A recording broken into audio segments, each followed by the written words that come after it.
തിരുവനന്തപുരത്ത് വീണ്ടും online taxi ഡ്രൈവർമാരുടെ പ്രതിഷേധം വഴുതക്കാട്ടെ ട്രാൻസ്പോർട്ട് കമ്മീഷണറേറ്റിലേക്കാണ് മാർച്ച് സംഘടിപ്പിച്ചത്. നിരക്ക് വർധന എന്ന ആവശ്യം ഊബർ പരിഗണിക്കാത്ത പശ്ചാത്തലത്തിലാണ് പ്രതിഷേധം. തിങ്കളാഴ്ച ട്രാൻസ്പോർട്ട് കമ്മീഷണറുടെ സാന്നിധ്യത്തിൽ കമ്പനി പ്രതിനിധികളുമായി ചർച്ച നടത്താമെന്ന് ഉറപ്പ് ലഭിച്ചു.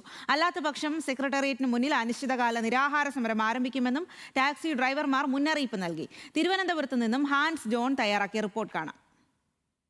കഴിഞ്ഞ ഏതാനും ദിവസങ്ങളായി ഈ ഓൺലൈൻ ടാക്സി ഡ്രൈവർമാർ പ്രതിഷേധത്തിലാണ്. അത് ഏറ്റവും പ്രധാനമായിട്ട് ഈ റാപ്പിഡോ, ഊബർ, കേരള സവാരി അടക്കമുള്ള ഓൺലൈൻ ടാക്സി പ്ലാറ്റ്ഫോമുകളിലെ നിരക്ക് വർദ്ധിപ്പിക്കണമെന്നാവശ്യപ്പെട്ടുകൊണ്ടാണ് അവർ കഴിഞ്ഞ 4 ദിവസമായി ഈ അനിശ്ചിതകാല സമരം ആരംഭിച്ചത്. നിലവിൽ ഇവർ ഉന്നയിക്കുന്ന ആവശ്യമനുസരിച്ച് ഊബറും ഈ വിഷയവുമായി ബന്ധപ്പെട്ട ചർച്ചയിലേക്ക് വരണം.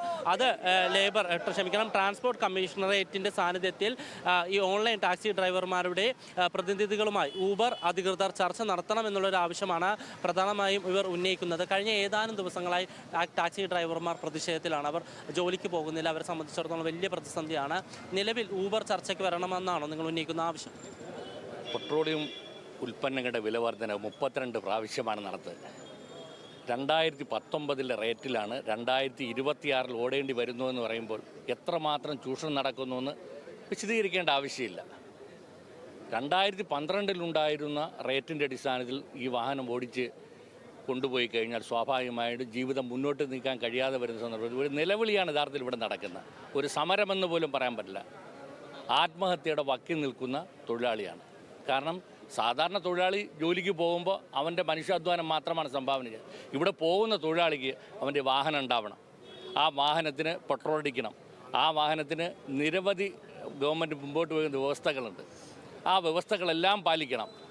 ഇൻഷുറൻസ് എടുക്കണം, പെർമിറ്റ് എടുക്കണം, കാലാകാലങ്ങൾ ടെസ്റ്റ് നടത്തണം. ഇപ്പോഴേക്കും PCC ഏർപ്പെടുത്തിയിരിക്കുന്നു. PCC തന്നെ ഏർപ്പെടുത്തിയിരിക്കുന്നത് സ്വാഭാവികമായിട്ടും പൊതുമേഖലയിൽ പ്രവർത്തിക്കുന്ന ഒരു തൊഴിലാളിക്ക് വേണ്ടത് തന്നെയാണ്. ഞങ്ങൾക്ക് അക്കാര്യത്തിൽ ഒരു സംശയവുമില്ല. പക്ഷേ അതിൻ്റെ പേരിൽ കൊള്ളയടിക്കണം, 800 രൂപ കൊടുക്കണമെന്ന് പറയുന്ന 6 മാസത്തെ സർട്ടിഫിക്കറ്റിന്. അപ്പം എങ്ങനെയെല്ലാം ഈ മേഖല പണിയെടുക്കുന്ന തൊഴിലാളിയെ ഉപദ്രവിക്കാൻ കഴിയുമോ ആ രൂപത്തിൽ ഉപദ്രവം ചെയ്തുകൊണ്ടിരിക്കുന്നു. മറുഭാഗത്താകട്ടെ AI സാങ്കേതിക വിദ്യയുടെ അടിസ്ഥാനത്തിൽ ലോകത്തിൻ്റെ